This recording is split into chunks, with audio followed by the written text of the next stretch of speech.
le thème des associations des conducteurs ohmiques. Alors, qu'est-ce qu'un conducteur ohmique? Un conducteur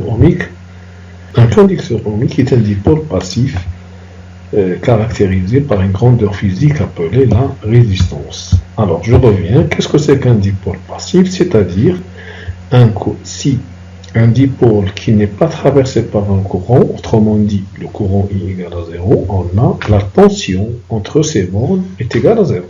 C'est-à-dire, si vous ne donnez pas une tension, le courant est nul. Par contre, un générateur qui UAB différent de 0, même si I égale à 0.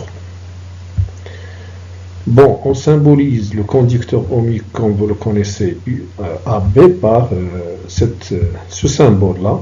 Donc ça, c'est un dipôle. Donc UAB, et comme on a dit dans la leçon de la tension, la flèche est toujours dirigée vers le premier, donc la première lettre. Voilà, donc c'est UAB, et le courant, donc par convention, le sens du courant est opposé à celui de la tension. Alors, caractéristique d'un conducteur ohmique, ce qu'on appelle la loi d'Ohm.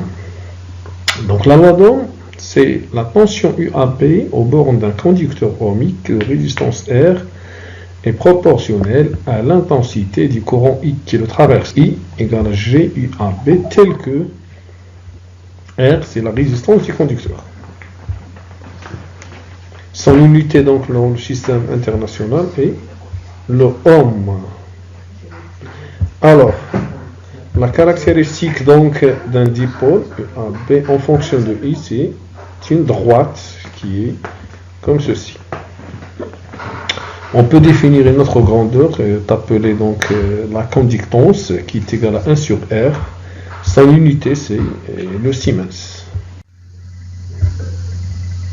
Alors, résistance d'un fil sous forme cylindrique. Un fil métallique avec une section fixe.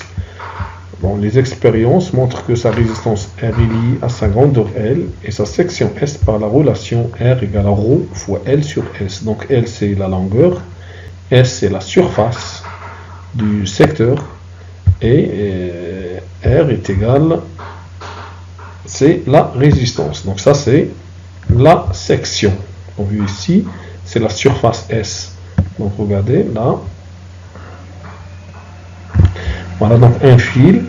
Donc c'est la surface donc de ce fil là divisé par bien c'est la longueur. Donc la longueur L. Donc sur la surface S fois ρ. ρ caractérise chaque fil. Donc en résistivité, c'est le ohm mètre moins 1. Voilà quelques relativités de quelques métaux à 25 degrés. Association des conducteurs ohmiques. L'association en série. On branche en série deux conducteurs ohmiques et leur résistance R1 et R2 ils sont traversés par la même intensité du courant I. Voilà, donc R1 et R2 sont en série. Là, donc c'est UAB, ça c'est UBC. La résistance équivalente qui remplace ces deux résistances, c'est R équivalent est égal à UAC. On remarque expérimentalement que R équivalent, c'est la somme. Donc, on a UAB égale à R1 fois I et UBC égale à R de U, UAC égale à R équivalent U. Et comme c'est le même courant qui traverse, donc on peut arriver à cette démonstration-là qui donne, donc R équivalent, c'est la somme. Donc en général, si vous avez un certain nombre de résistances R1, R2 et R montées en série, donc la résistance équivalente, c'est la somme de toutes les résistances. Alors là, c'est le montage en dérivation ou bien en parallèle. On branche en dérivation deux conducteurs ohmiques, R1 et R2 la même, tension UAB. Donc ça, on va démontrer ça par ce qu'on appelle la loi des nœuds.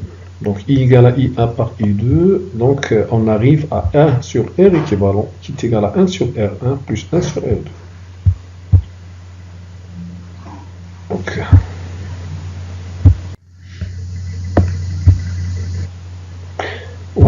Donc c'est la loi du nœud utilisée pour démontrer la relation. Voilà, donc en général, 1 sur R équivalent, ça c'est en montage en série, en parallèle, égale à somme de 1 sur R. L'utilisation du conducteur ohmique. Donc un rhéostat, c'est quoi un rhéostat? Un conducteur ohmique constitué d'un fil en alliage de fer et de nickel, sa section fixe enroulée autour d'un cylindre isolé, le rhéostat 3 bornes. Donc les deux bornes A et B fixes et la borne C variable s'appelle le glisseur. On le symbolise par RH. Et voilà, donc ça c'est le rhéostat. Bon, c'est une résistance. Hein. On relie les deux bornes A et B du rhéostat, sa résistance R égale à 2 kg à un ohmomètre et on déplace. Donc là, on va démontrer une autre relation, ce qu'on appelle le diviseur de tension. On réalise le montage expérimental. Voilà.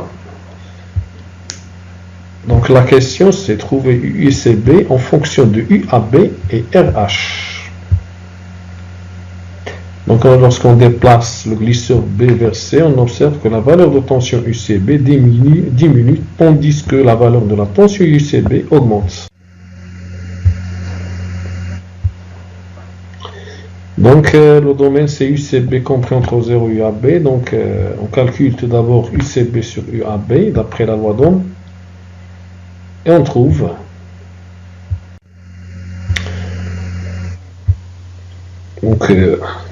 donc on trouve que UCB doit compris entre 0 et UAB.